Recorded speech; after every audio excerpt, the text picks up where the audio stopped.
All right, we are going to do a second value scale.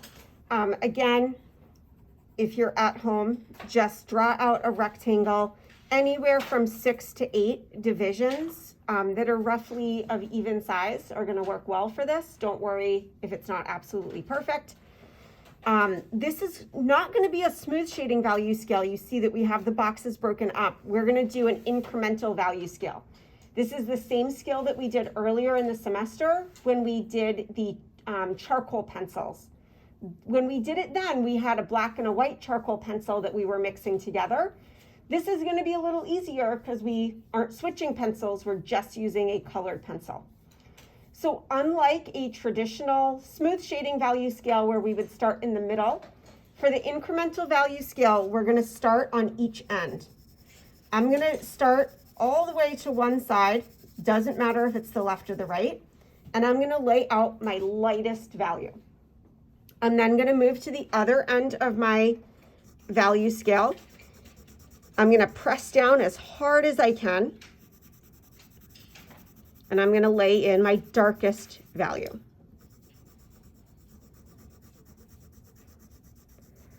The value scales that we're working with have 8 different divisions.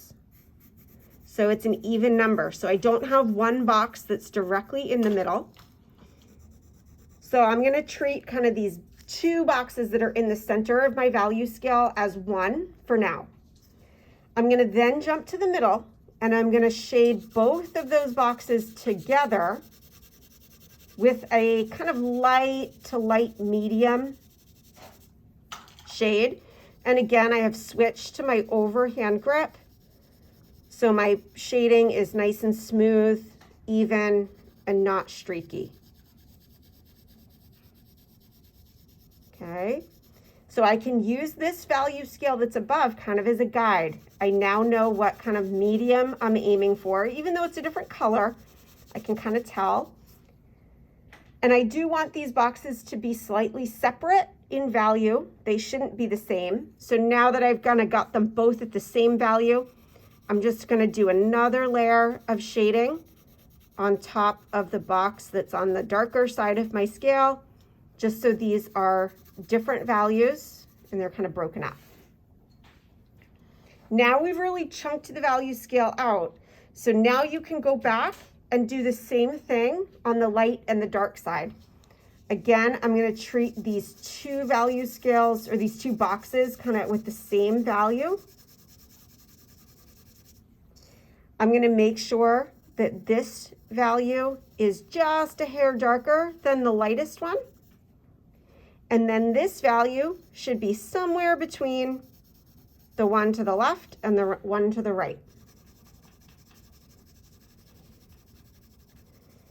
You'll start to see if maybe you need to go back and add slightly more to the middle just to make sure each value is truly unique.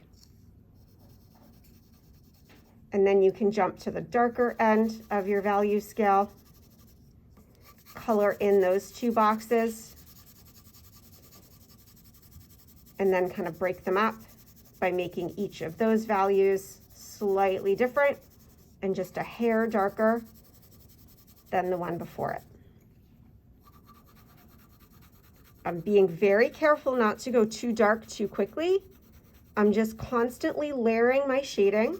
I'm going horizontally, then vertically, just to kind of build up that value slowly and gradually. Again, we're working with color. Colored pencils do erase a little bit. You can use just like your white eraser, like a vinyl eraser that's in your set of drawing pencils. It won't erase cleanly to white, but it will lessen the value a little bit. But if you work cautiously and kind of slowly, you really shouldn't need to worry about erasing, which is why I'm very slowly and gradually building up these values. I'm stopping and looking. Excuse the interruption. Could we please have Henry Hodgkins for dismissal? Thank you. And when I think I'm done, I'm just going to stop, look back at my work, make sure each value is unique, kind of squinting at this, making sure there's an even progression from the lightest value to the darkest value, and adjusting anything as needed.